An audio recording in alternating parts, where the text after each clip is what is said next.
नमस्कार मित्रांनो, मी रमेश वाणी. आपणा सगळ्यांना माहितच आहे, सध्या आपल्या देशात लोकसभेच्या निवडणुका सुरू आहेत. संविधानाने आपल्याला दिलेला मतदानाचा अधिकार आपण वापरायला हवा. त्यासाठी सरकार वेगवेगळ्या प्रकारे जनजागृती करतच असतं. पण काही खासगी संस्था देखील यासाठी काम करत असतात.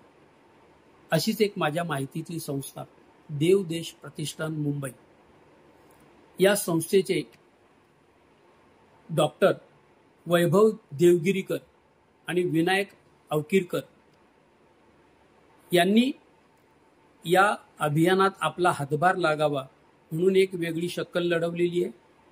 मतदान करून येणाऱ्या लोकांसाठी मोफत आरोग्य तपासणी ठेवलेली आहे.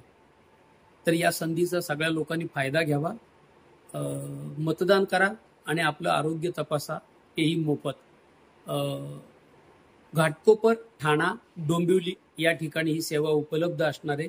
26 तारखेला 26 मे 2024 रोजी सकाळी 11 ते 1 ही वेळ असणार आहे आणि या वेळेत आपण आपलं आरोग्य तपासू शकता. डिस्क्रिप्शनमध्ये खाली ती वेळ दिलेली आहे विभागाप्रमाणे.